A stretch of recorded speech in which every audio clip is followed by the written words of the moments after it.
Je voulais également, du moins par rapport aux enseignements qui ont été faits par les frères la semaine dernière sur l'union, l'unité, la charité au sein de l'Assemblée. Du coup, j'en ai discuté avec une bien-aimée. Et c'est vrai que j'ai été interpellée également sur beaucoup d'aspects de notre façon à nous de communier par rapport aux exemples qu'on voit au niveau de la première église, des premiers chrétiens. Parce que en fait, notre façon, je trouve, les frères pourront peut-être mieux nous expliquer si je me trompe, notre façon de communier, notre façon de prier. Parce que lorsqu'on dit par exemple que je vois par exemple la situation de notre bien-aimé David Gloria, chacun d'entre nous a sûrement prié de son côté, a sûrement jeûné de son côté. Et je pense que si au sein de l'Assemblée, on s'était tous réunis d'un commun accord pour élever tous la voix au cours, je sais pas, d'une journée ou de quelques jours de jeûne, la situation aurait peut-être pu être réglée beaucoup plus rapidement. Et en fait, généralement, chacun d'entre nous, comme disait le frère, se met souvent à côté pour prier, pour intercéder. Et en fait, j'ai pas retrouvé cet exemple-là dans la Bible. Parce que même lorsqu'on voit Jésus, effectivement, il priait de temps en temps tout seul parce que ses disciples n'étaient pas encore vraiment convertis. Et quand on voit l'Église après, on ne nous dit jamais que, par exemple, Paul s'est isolé, comme disait le frère tout à l'heure, pour rechercher la face de Dieu par rapport à quelque chose.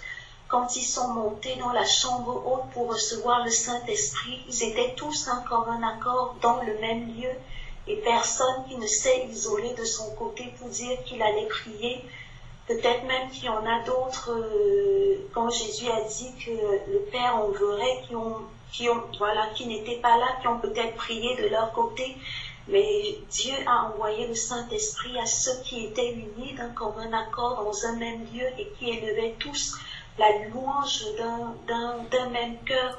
Et donc je me demande si c'est vraiment biblique lorsque chacun, par exemple, pendant une communion, se met à part pour rechercher la face de Dieu, ou la communion avec Dieu, au lieu de rechercher la communion au sein de l'Assemblée, tous unis d'un même cœur. Et si c'était possible, du coup, c'est quelque chose du moins à laquelle j'ai pas encore participé dans notre Assemblée, d'éveiller comme il va s'en produire dans quelques mois, je crois, les retraites, est-ce que ce serait pas également bénissant pour nous d'instaurer des journées où on se réunit, on se retrouve tous dans la prière pour élever un sujet en fonction des disponibilités de ceux qui peuvent être là. Voilà, c'était un peu une interrogation, une réflexion. Amen. Amen. Amen. Amen. Gloire au Seigneur.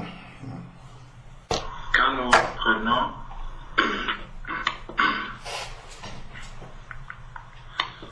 prenons la parole de Dieu dans Matthieu au chapitre 9.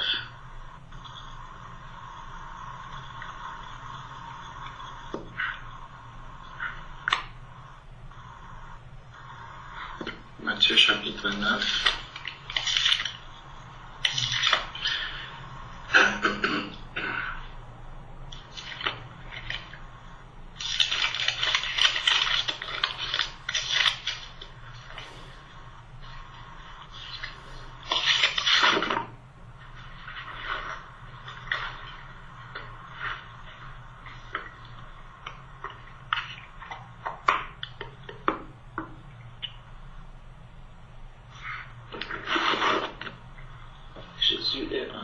parler.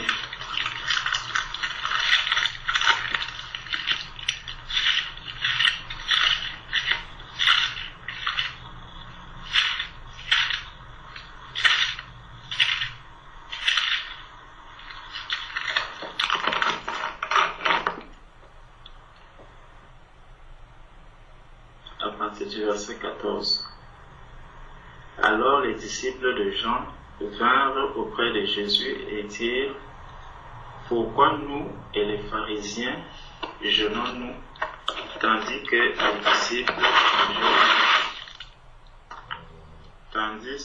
tes disciples ne jeûnent point? Jésus leur répondit: Les amis de l'époux peuvent-ils s'affliger pendant que l'époux est avec eux? Les jours viendront où l'époux leur sera enlevé, et alors ils jeûneront. Ils jeûneront. On a là il qui est au pluriel. Donc c'est un jeûne qui est fait par plusieurs personnes. Et quand on regarde dans le jeûne, ici, si on retourne dans Ésaïe 58, je ne vais pas lire, dans Ésaïe 58, le Seigneur nous montre comment le jeûne se fait, mais dans Ésaïe au chapitre 1, on voit effectivement que dans le jeûne, il y a la prière. Il y a la prière, que ce soit dans Ésaïe 1, Ésaïe 58, il y a la prière. Donc c'est un moment pendant lequel on s'humilie. Ici, je voulais juste nous faire remarquer que c'est au pluriel dans Matthieu chapitre 9 au verset 15. Maintenant, quand on regarde dans Matthieu au chapitre 6, si nous revenons dans Matthieu au chapitre 6, versets 17 à 18. Dans Matthieu chapitre 7, 17 à 18, c'est écrit: Mais quand tu... Bon, ici c'est quand tu jeûnes.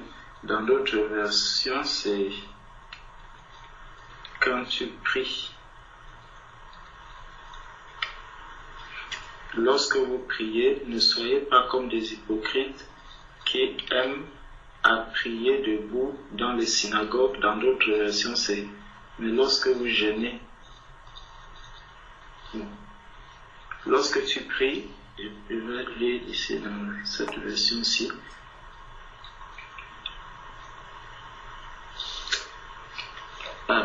Verset 17. Mais quand tu jeûnes, parfume ta tête et lave ton visage. Bon, au verset 16 déjà, il est dit: Lorsque vous jeûnez, ne prenez pas un air triste comme les hypocrites qui se rendent le visage tout défait pour montrer aux hommes qu'ils jeûnent. Je vous le dis en vérité, ils reçoivent leur récompense. Mais quand tu jeûnes, parfume ta tête et lave ton visage. Donc, afin de ne pas montrer aux hommes que tu jeûnes, mais à ton Père qui est dans le lieu secret, et ton Père qui voit dans le secret te le rendra. Donc, là, le Seigneur nous montre qu'il y a la notion de collectivité dans le jeûne, mais il y a aussi la notion de l'individualité. Ça veut dire que dans un jeûne collectif, il faudrait qu'il y ait un engagement individuel. Il faudrait qu'il y ait déjà un engagement individuel. Ça veut dire que chacun s'engage dans ce jeûne, mais de la même manière, parce que Jésus-Christ est le modèle, on voit que Jésus, lorsque Jésus est allé par exemple dans le désert, Jésus était tout seul. Il était tout seul dans le désert et là-bas, il n'était pas avec un groupe de personnes. Donc, il était tout seul dans le désert et pendant ce moment où il était dans le désert, il était seul, conduit par l'Esprit. On peut voir également Moïse, quand il est allé à la montagne toujours, il était tout seul. Donc, il ne faut pas croire que le jeûne devrait uniquement s'effectuer de manière collective. Le jeûne peut se faire de manière collective, c'est ce qu'on voit dans les cas qui ont été cités dans l'enseignement que tu as suivi, mais il y a également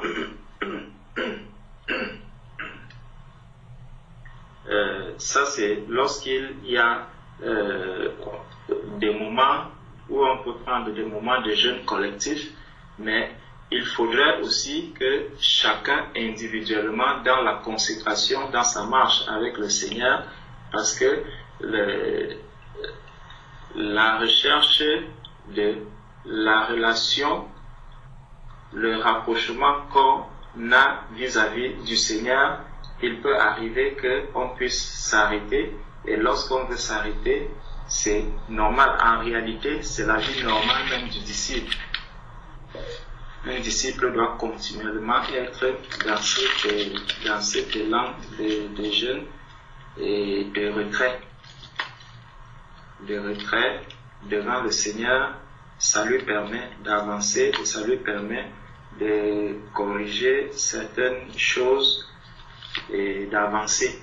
Donc le jeûne personnel n'est pas interdit par la Bible. Ce n'est pas qu'il n'est pas interdit, il est conseillé, il est fortement conseillé même, parce que plus chacun va chercher à se rapprocher de cette manière du Seigneur, et plus il pourra apporter une impulsion à la communion, à la communauté, si je peux utiliser le terme, à la communauté. Et alors toute l'assemblée, dans l'assemblée, si chacun se rapproche du Seigneur de manière individuelle, forcément il y aura un désir, une soif de se rapprocher de manière collective. Quand on se retire dans ces moments, ce n'est pas forcément pour soi-même, c'est aussi pour les autres bien-aimés, pour le reste de l'Église. Parce que quand on rentre dans ce moment, forcément on en ressort généralement avec des enseignements ou des exhortations ou des encouragements qui concernent toute l'Église. Et il faut en faire part à l'Église. Il faudrait que l'Église en bénéficie. Donc, c'est tout ce que je pouvais te dire. Je ne vais pas être long. Amen.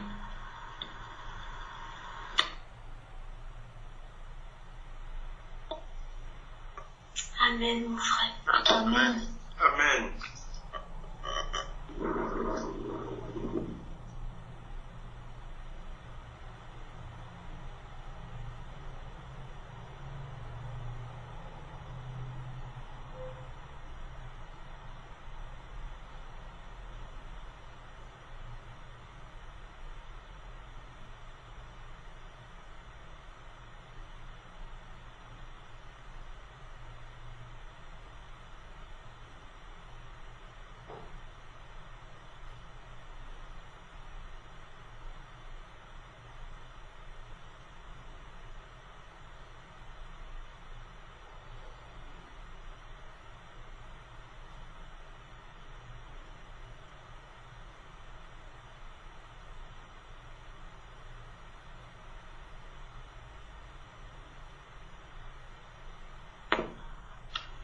Si je peux rajouter peut-être quelque chose par rapport à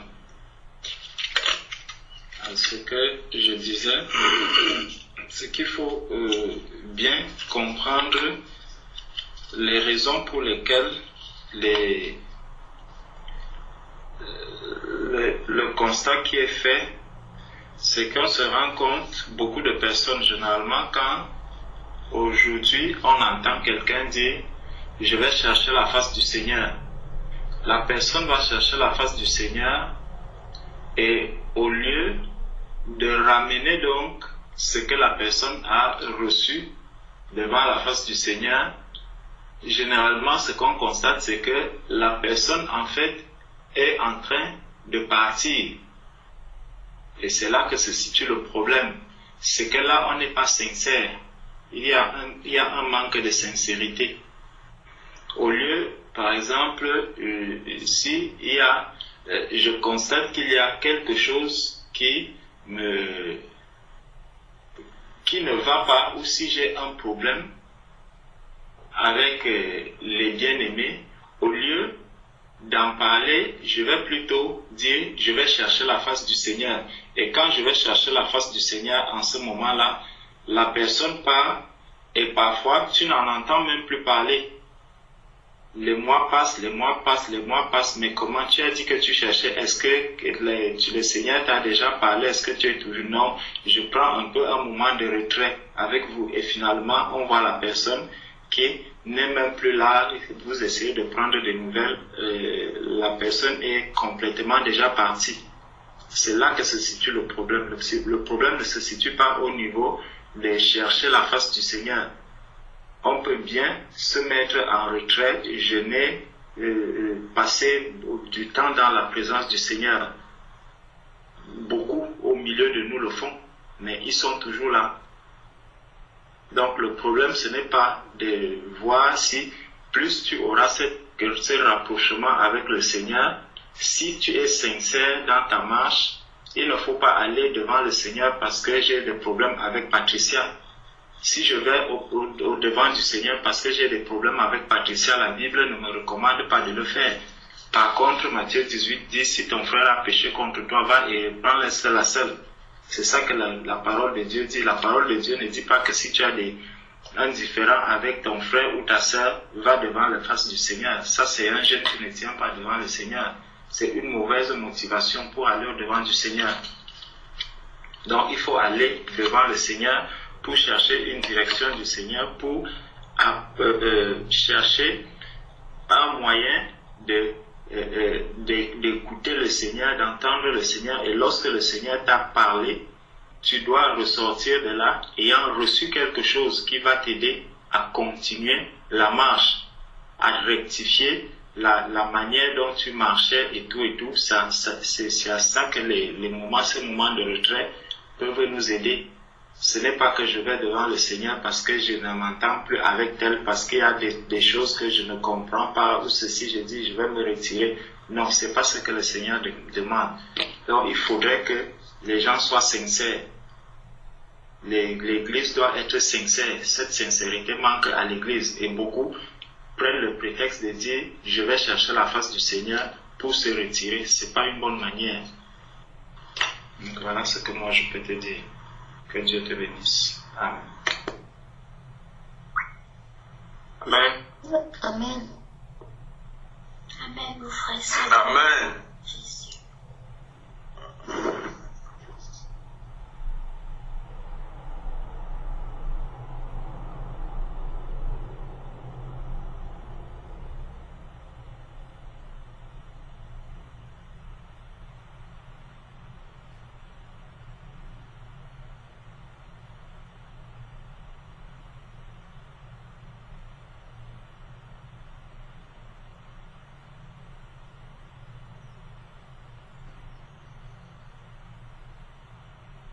Effectivement, frère Georges, tu as tout à fait raison.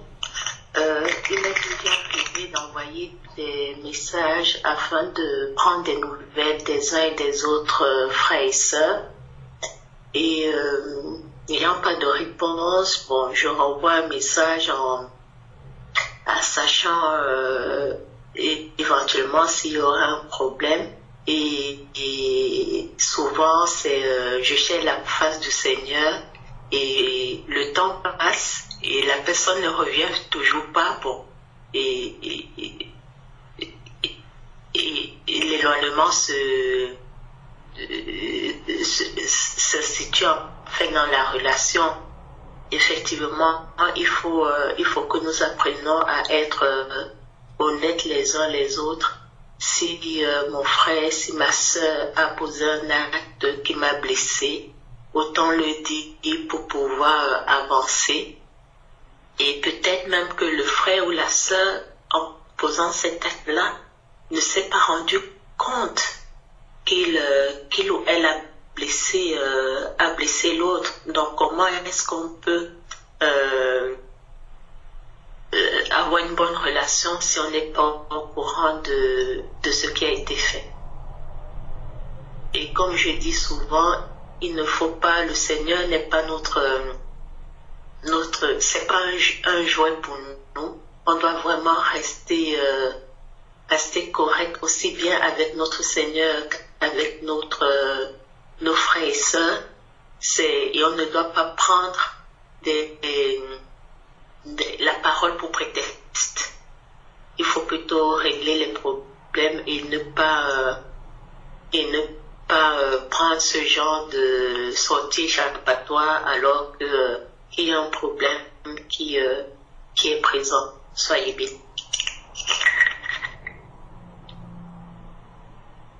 Amen. Amen. Amen. Amen. Merci. Amen.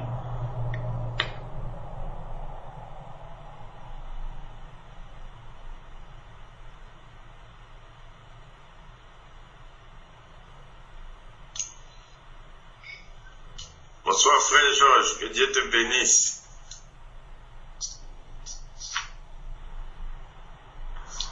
Bonsoir frère, sois béni aussi.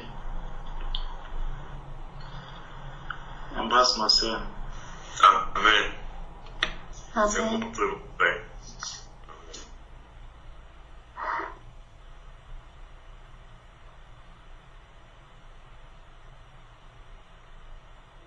Oui, c'était par rapport à cette question particulière là des individualités et que Dieu conduise toutes choses effectivement pour que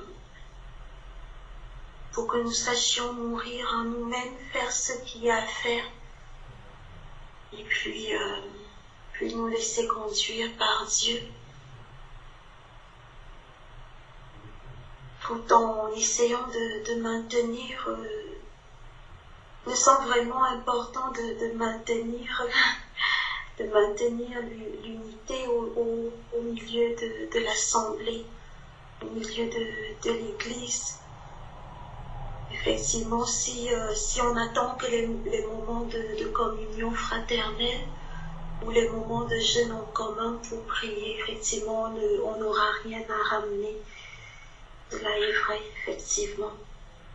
Mais que cela nous du moins, je sais pas trop. Je sais pas s'il y avait possibilité, du coup, de créer une dynamique telle qu'on la voit dans les églises, l'église des premiers temps, dans nos aînés dans la foi. On voit par exemple lorsque c'est Paul et Barnabas avaient été désignés par le Saint-Esprit, ils jeûnaient tous d'un commun accord, tous ceux qui étaient attachés à ce ministère-là. Et c'est là que la réponse est venue pour les mettre à part. Et donc je me dis que la puissance en plus avec comment on appelle ça, en nous fortifiant les uns les autres par la foi qu'on va voir, par la sincérité qu'on va voir les uns envers les autres, par la foi qui va augmenter, la flamme qui va augmenter lorsqu'on prie ensemble dans l'unité. Je me dis à ce moment-là, ce qui monte vers Dieu doit vraiment le réjouir. Et voilà, c'est comme une flamme lorsque tout le monde amène sa flamme, quand ça monte vers l'Éternel, Ça doit être vraiment beaucoup plus fort que lorsqu'on est seul à élever, voilà.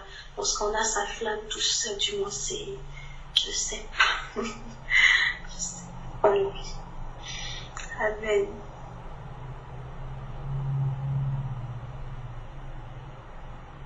Amen. Amen. Amen.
Est-ce qu'il y a une question?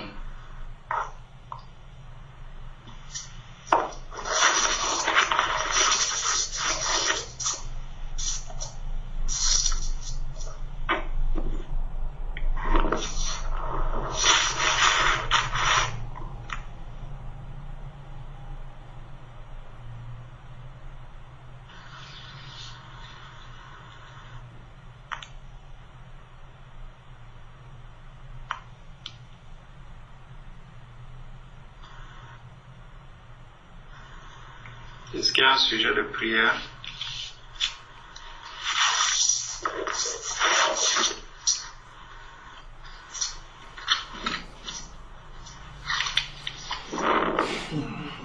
Mon frère, j'avais une question. Est-ce que la charité est compatible avec la jalousie?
chapitre 13.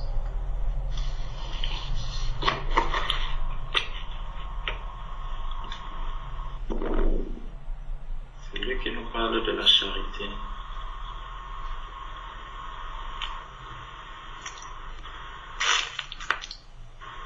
Et quand je parlerai des langues des hommes et des anges, si je n'ai pas la charité,